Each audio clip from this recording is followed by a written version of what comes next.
SpaceX and NASA have called off an astronaut launch to the International Space Station after an issue with the rocket's ground system was detected. With about 2 minutes left on the countdown clock, the launch was called off because of a problem related to the TEA-TEB ignition fluid, which is used to ignite the SpaceX Falcon 9's rocket engines at liftoff.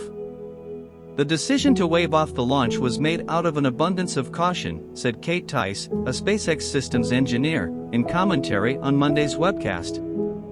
The 4 astronauts, who were strapped into their Crew Dragon capsule atop the rocket in the hours leading up to launch, disembarked from the spacecraft after waiting for the 230-foot-tall, 70-meter rocket to be drained of its fuel.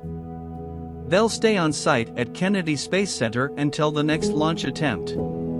NASA said it would now look to launch the SpaceX Crew-6 mission at 12:34 a.m. Eastern Standard Time, Thursday, March 2, pending resolution of the technical issue preventing Monday's launch.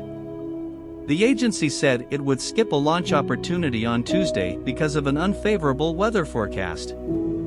"I'm proud of the NASA and SpaceX team's focus and dedication to keeping Crew-6 safe," NASA's administrator Bill Nelson said in a blog post. "Human spaceflight is an inherently risky endeavor and, as always, we will fly when we are ready."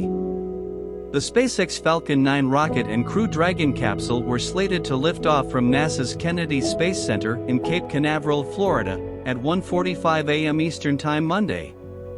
But the clock was stopped by engineers that oversee the ground systems with less than 3 minutes left. This mission is expected to mark the 7th astronaut flight SpaceX has carried out on NASA's behalf since 2020. The Crew-6 team that will launch on the SpaceX capsule include NASA astronaut Stephen Bowen, a veteran of 3 space shuttle missions, and first-time flyer Warren Hoburg, as well as Sultan Al Niyati, who will be the second astronaut from the UAE ever to travel to space, and Russian cosmonaut Andrei Fedyaev. Once Bowen, Hoburg, Fedyaev and Al Niyati are on board the ISS, they'll work to take over operations from the SpaceX Crew-5 astronauts who arrived at the space station in October 2022. They're expected to spend up to 6 months on board the orbiting laboratory, carrying out science experiments and maintaining the 2-decade-old station. The mission comes as the astronauts currently on the ISS have been grappling with a separate transportation issue.